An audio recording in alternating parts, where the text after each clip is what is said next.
नमस्कार, स्वागत है आपका यूट्यूब चैनल उल्टा चश्मा में। लेकर आया हूं आपका अपना कार्यक्रम विश्लेषण विद वानखेड़े। सर्वोच्च न्यायालय ने आज चुनाव आयोग, केंद्र सरकार, राजस्थान सरकार और मध्य प्रदेश सरकार को नोटिस इशू किया और जवाब मांगा है 4 सप्ताह में। जवाब किस बात का? ये जो मुफ्त की रेवड़ियां चुनाव में बांटी जाती हैं, चुनाव के पहले, चुनाव के दरमियान, घोषणा पत्र में और चुनाव के पहले जो लगातार राज्य सरकारें कर रही है, उसके बारे में ये नोटिस है। आज से करीब-करीब 2 साल पहले कर सकते हैं, करीब-करीब।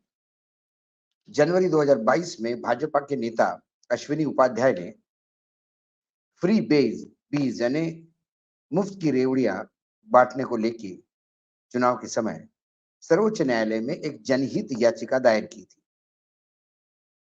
उनका ये कहना था कि चुनाव के दौरान जो वादे किए जाते हैं, उसमें इतना सारा रेवड़ियां बांटी जाती हैं, जिससे आर्थिक नुकसान होता है। जब ये याचिका जनहित याचिका आई, काफ़ी बाकी भी याचिकाएँ आई, तो तब justice N V. Ramana, J K. Maheshwari, justice Hima Kohli, इनका एक बेंच था। वर्तमान में अब ये चंद्रचूड़ जी का बेंच सुन रहा है। तो 3 अगस्त 2022 को तब इस बेंच ने एक आदेश दिया कि एक समिति, विस्तृत समिति बने। ये तय करे कि फ्री बीज क्या होता है और फ्री बीज क्या नहीं होता है। इसमें सीएजी भी हो, चुनाव आयोग भी हो, विभिन्न राजनीतिक दल हो और न्यायालय की भी उसमें दखल होगी। लेकिन बाद में फिर चुनाव आयोग ने कहा कि ये हमारे दायरे में नहीं है, अधिकार क्षेत्र में नहीं आता। क्योंकि चुनावी वादे करना ये राजनीतिक दलों का अधिकार है। उनको यदि हम रोकेंगे तो उनको लगेगा कि हम ज़रूरत से ज़्यादा मतलब हमारे अधिकार क्षेत्र से बाहर जाके काम करें। आगे इस बेंच ने ये भी कहा कि जनता को जिंदा भी रखना होता है। तो फ्रीबीज और जनता के लिए जो अत्यावश्यक चीजें हैं वो, इसके बीच में एक लाइन है, एक संतुलित होना चाहिए। ये कौन तय करेगा? तो चुनाव आयोग ने कहा कि ये सर्वोच्च न्यायालय ही तय करे। फिर सर्वोच्च न्यायालय के पास मामला आ गया। अब सर्वोच्च न्यायालय ने इन 2 राज्य सरकार, मध्य प्रदेश और राजस्थान, जहां बहुत सारा घोषणाएं हो रही है, चुनाव आयोग, क्योंकि चुनाव आयोग को लागू करना ही है, सर्वोच्च न्यायालय, क्योंकि अश्विनी उपाध्याय ने ये मांग रखी थी कि जो ये फ्री बीज यानी मुफ्त की रेवड़ी बांटता है, उस राजनीतिक दल की मान्यता समाप्त कर लेनी चाहिए। उस समय मोदी सरकार ने भी अपने तरफ से इस जनहित याचिका के साथ समर्थन देते हुए कहा था कि एससी इसकी परिभाषा करे फ्री बेस की, क्योंकि ये भविष्य की आर्थिक आपदा है और यकीनन जो राज्य कर्जों में डूबे हुए हैं, वो लगातार कर्ज के दलदल में फंसे जा रहे हैं, क्योंकि चुनाव जीतने के लिए ये जो मुफ्त की रेवड़ियां बांटी जा रही है, मतदाताओं को ये बताया जा रहा है कि हम आपको ये गैस सिलेंडर फ्री कर देंगे, कोई बोलता है लैपटॉप देंगे, कोई बोलता है हम स्कूटी देंगे, कोई कहता है कि हम ये देंगे, वो देंगे, मुफ्त का चावल देंगे। ये जो फ्रीबीज का मामला है, इसे कहीं ना कहीं अटका होना चाहिए। ये एक तरह से कीमत है मतदाताओं की, उसके वोट की। आप वोट खरीद रहे हैं।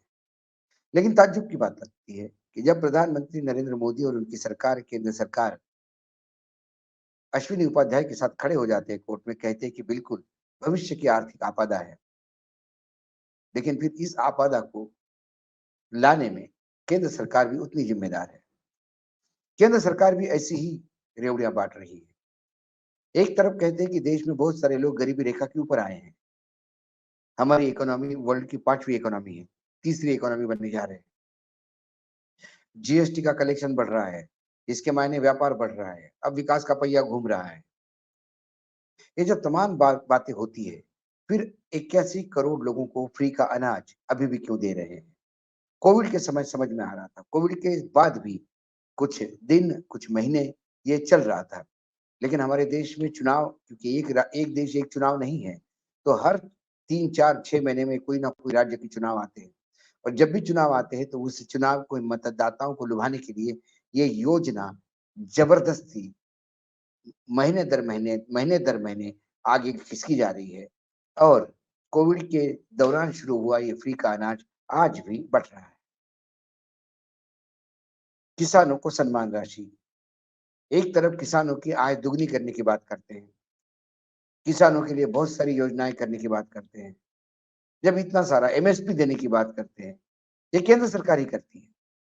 जब इतना सारा कर रही है, तो फिर ₹6000 साल के 2-2 हज़ार की इंस्टॉलमेंट में, और अभी सुनने में आया है कि ये 5 राज्यों के चुनाव के पहले 2000 और बढ़ने वाले हैं। इसका मतलब ₹8000 ये जो साल भर में बँटेंगे किसानों को, अल्प भूधारक किसानों को। ये रेवड़ी नहीं है तो क्या है?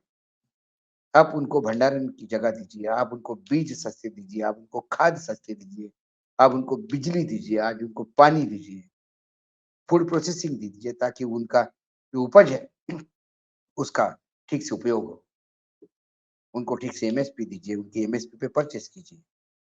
ये करने के बजाय ये जो ₹8000 का सीधा कैश ट्रांसफर, ये रिश्वत नहीं तो क्या है? ये फ्रीबीज़ नहीं है तो क्या है? फ्रीबीज़ इस देश की इकोनॉमी को दीमक जैसे चाट जाएगी, ये बात उतनी ही सत्य है। लेकिन फिर इसको रोकेगा कौन? बिल्ली के गले में घंटी कौन बाँधेगा? और अभी यदि 4 लोगों को नोटिस दिए हैं और इसमें मध्य प्रदेश और राजस्थान दोनों सरकारें दोषी पाई जाती हैं, केंद्र सरकार भी दोषी पाई जाती है, तो फिर चुनाव आयोग क्या निर्णय लेगा? क्या केंद्र सरकार ने एक तरफ फ्रीबीज़ के खिलाफ फ्रंट खोलकर और दूसरे हाथ से फ्रीबीज़ लुटा-लुटा कर अपने ही गले में हड्डी फँसा ली है? ये देखने वाली बात है। जब गुजरात में आम आदमी पार्टी बड़ी ताकत के साथ उतरी विधानसभा के समय, तब नरेंद्र मोदी जी ने पहली बार फ्रीबीज़ के बारे में हमला बोल दिया।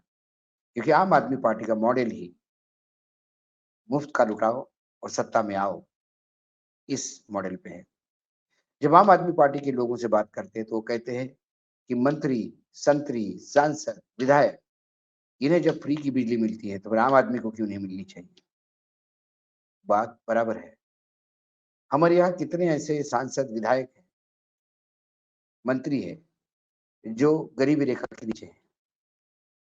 सभी गरीबी की रेखा के बहुत-बहुत ऊपर है। मानो स विमान में बैठे हैं। इन्हें फ्री की बिजली क्यों? इन्हें फ्री की हवाई यात्रा क्यों? या फ्री की रेलवे यात्रा क्यों? इन्हें रिटायरमेंट के इनके पद जाने के बाद इनकी पेंशन क्यों? जबकि बाकी लोगों की पेंशन हटाई जाती है। ऐसे असंख्य सवाल है जो जनता पूछ रही है। पुरानी पेंशन इसलिए नहीं कि बोझ पड़ता है। फिर इन नेताओं को क्यों ढोए? कितने ऐसे नेता हैं, वो तो आज़ादी के बाद समाप्त हो गए कि जिन नेताओं के पास कुछ नहीं था। आज करोड़पतियों की लिस्ट बड़ी होती है, नेताओं। जब इतने बड़े नेता हैं, जिनके पास गाड़ियाँ हैं, जिनके अपने पैसे हैं, ऐसे नेताओं को पेंशन की क्या ज़रूरत है? लेकिन सरकार बात फ्रीबीज़ न देने की करती है, लेकिन जब चुनाव आते हैं, तो दोनों हाथों से लूटने की शुरुआत करते हैं। मुझे प्रधानमंत्री नरेंद्र मोदी जी का बिहार के पिछले के पिछले चुनाव की याद है। ₹1000 1000 करोड़ चाहिए, 2 खराज हज़ार करोड़ रुपए दूँ, 3000 करोड़ रुपए दूँ, 4000 करोड़ रुपए दूँ, ऐसी बोली लगाते हुए भी देखा है। तो कुल मिलाकर ये फ्रीबीज़ का मामला, अब ये किसी बड़े कानूनी विशेषज्ञों को ही पूछना होगा, क्योंकि जिन दोनों सरकारों को, मध्य प्रदेश और राजस्थान के, जो नोटिसेस गए हैं 4 सप्ताह में जवाब देने के लिए, इसी 4 सप्ताह में यदि चुनाव घोषित होते हैं, तो आचार संहिता लागू होती है और फिर वो सरकारें केयर टेकिंग सरकारें होती हैं। क्या केयर टेकिंग सरकारें इसका जवाब देगी या फिर इंतज़ार करना होगा आने वाली नई सरकार का, जो इस नोटिस का जवाब देगा? कुल मिला के यदि सर्वोच्च न्यायालय में एक बार फ्रीबीज़ और एसेंशियल चीजें क्या है इसके बीच में लाइन खींच दी, तो फिर केंद्र सरकार को भी 2024 के चुनाव के पहले बहुत सारी जो घोषणाएं करनी है वो भी रुक सकती है। कहीं ये तो नहीं हुआ कि आप किसी और को आईना दिखाने के लिए कांच लेके आए, वो तो चला गया और वो कांच फिर आप ही के सामने आ गया है, जो आप ही को आपका चेहरा देखना पड़ रहा है। आज इतना ही, फिर आता हूँ किसी विषय के साथ, तब तक के लिए नमस्कार। देखते रहिएगा न्यूज़ चैनल उल्टा चश्मा।